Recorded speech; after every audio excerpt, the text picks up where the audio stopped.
Hey guys, what's up? It's Scott Clark with Scooter Media, and in today's video, we're looking at two great Canon mirrorless cameras, the R6 and R7. We're going to look at the similarities and differences between the two and discuss the advantages and disadvantages of each one. Let's get into it. I just recently picked up the Canon R7 and bought it as a B camera for my R6. I've been so happy with the R6 that I wanted to get a second camera to be able to shoot great quality 4K footage that will match up easily from both cameras, and I decided on the R7. Both cameras have very similar specs with a few major differences that we will discuss. These cameras both have great photography features, but most of the features I'll be mentioning today will be on the video side, as that's what I use the cameras for.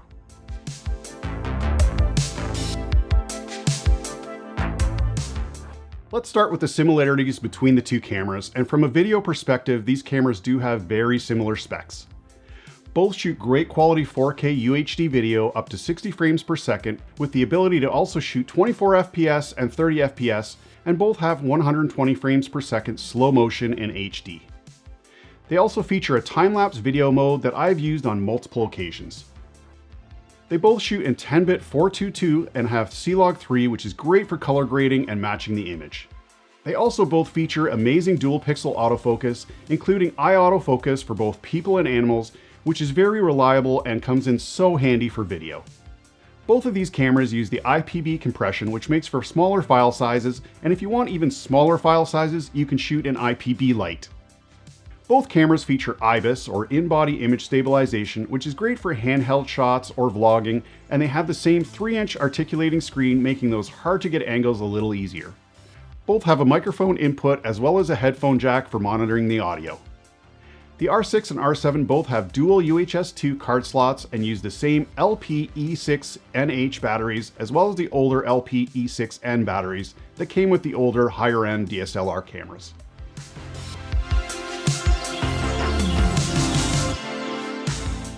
Now we'll discuss the differences between the two cameras, and two of them are the overall physical size of the cameras and the different sensors.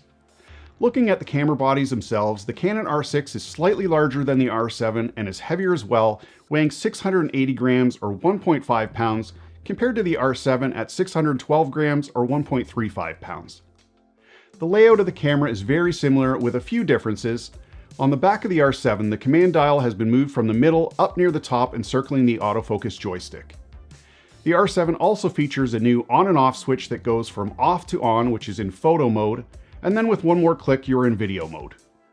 There's also an ISO button on the R7 instead of the dial that is on the R6. On the front of the camera, the R7 has a manual and autofocus switch for any lenses that don't have the switch on them.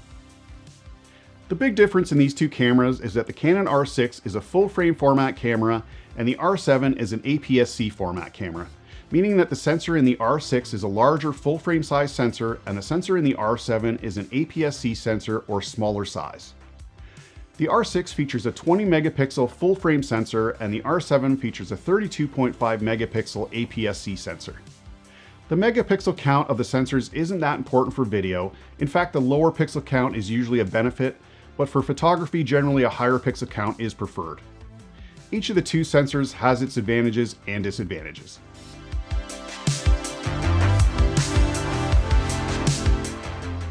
One of the benefits of the full frame R6 is the overall look. With the larger sensor on the R6, it allows more light in and allows you to achieve that cinematic look easier with the shallow depth of field and blurry background. It also helps to aid in the low light performance of the camera. Many videographers and filmmakers prefer the look of a full frame camera when it comes to video, but that is also subjective. The disadvantage of the full frame R6 is the price, which in this case is $1,000 more than the R7. It's also larger and bulkier overall, with the camera itself being slightly larger, but the big thing is the lenses, with full frame lenses generally being much larger and heavier. The advantages of the R7 and its smaller APS-C size sensor is the overall size and ecosystem is smaller. The lenses don't need to cover as big of a sensor, so they are generally smaller and lighter. And as I just mentioned, the R7 is $1,000 cheaper than the R6, which is definitely a benefit and something to consider. With the R7 being an APS-C format camera, it has a 1.6 times crop compared to the R6, meaning that the same lens on the R7 will crop in 1.6 times compared to the full frame R6, as you can see in this example. This can be an advantage or disadvantage depending on what you're shooting. For example, if you're vlogging, the R7 is going to seem like it's much closer to you than the R6 will, and it might be harder to see anything more than your head in the frame, whereas on the R6 you'd be able to see more of your body in the frame. However, if you're trying to shoot wildlife or birds or something far away, then the APS-C sensor on the R7 would be a benefit, as it's cropping in or getting closer to what it is that you're trying to shoot so far away. I think when it comes to video performance, one of the new features and big advantages that the R7 has now is no record limit. You can basically shoot until the battery or SD card runs out, whereas the R6 has the 30-minute time limit, meaning that no matter what, it will stop recording at 29 minutes and 59 seconds. The R7 is the first Canon camera that is not from a cinema line to have this feature, finally. And this comes in super handy for anyone that shoots events or long-form video that can't have the camera stop midway through. The cameras both have slightly different 4K video modes as well. The Canon R6 records in 4K, oversampled from 5.1K using the full sensor in all modes. The R7 can shoot in 4K fine, which oversamples from 7K in 24 frames per second and 30 frames per second. But if you want to shoot in 4K 60, it goes into regular 4K mode, which is pixel binned, meaning it's slightly lower quality. I have used all of the modes in both cameras, and quite frankly, I think you'd be hard pressed to tell the difference unless zooming in crazy far on the video and pixel peeping. Overall, the 4K quality coming out of both of these cameras is fantastic.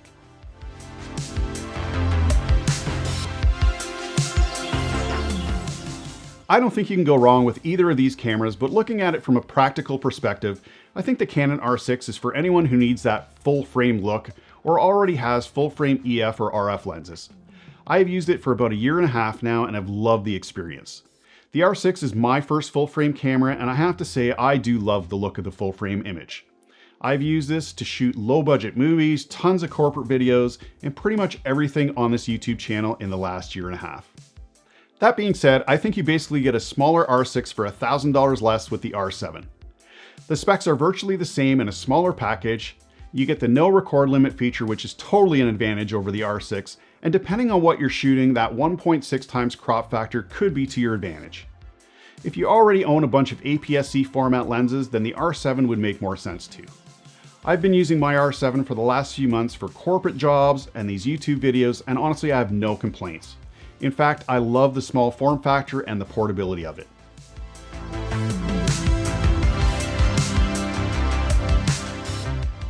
In summary, hopefully this video has provided some information about the similarities and differences of the cameras, as well as the advantages and disadvantages of each camera. I think the R6 and R7 make a great A and B camera setup for anyone that may already own an R6 and is looking for a 2-camera setup. I love that I can shoot gorgeous 10-bit 4K video from both cameras in C-Log 3, and it matches up so well.